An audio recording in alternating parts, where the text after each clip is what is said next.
നിങ്ങളെ ഉപദ്രവിക്കുന്നവരെ അനുഗ്രഹിക്കുവിൻ, ശപിക്കാതെ അനുഗ്രഹിക്കുവിൻ. കഴിയുമെങ്കിൽ നിങ്ങളാൽ ആവതോളം സകല മനുഷ്യരോടും സമാധാനമായിരിക്കുവിൻ.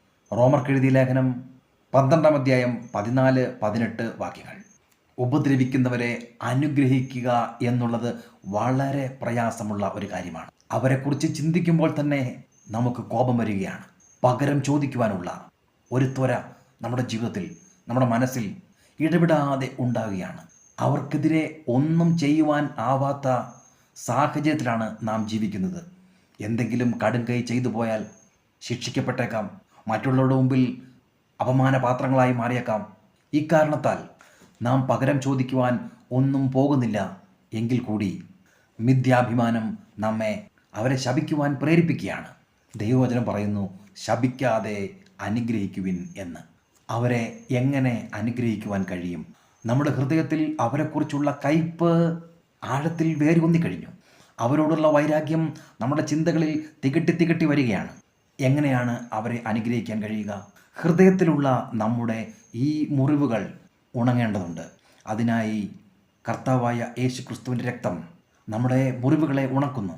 മുറിവുകൾ ഉണങ്ങിയ ശേഷവും ഇടയ്ക്കിടയ്ക്ക് അതിൻ്റെ തിണർപ്പുകൾ, ചില അസഹ്യതകൾ ആ ഉണങ്ങിയ മുറിവുകളിൽ പോലും അനുഭവപ്പെടാറുണ്ട്.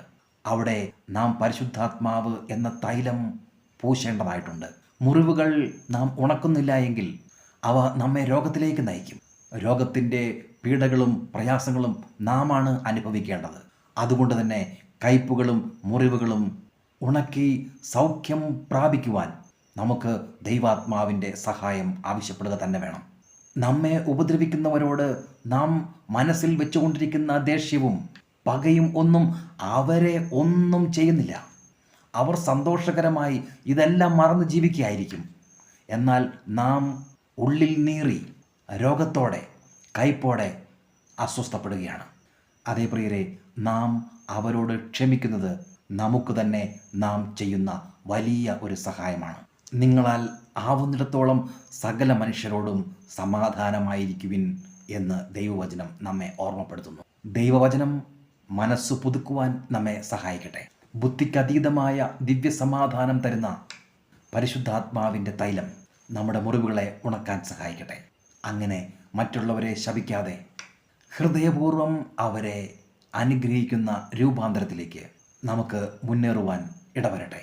സമാധാന പ്രഭുവായ ക്രിസ്തുയേശുവിനെ ആശ്രയിച്ച് എല്ലാവരോടും സമാധാനത്തോടെ ഇരിക്കുവാൻ നമുക്ക് കഴിയട്ടെ.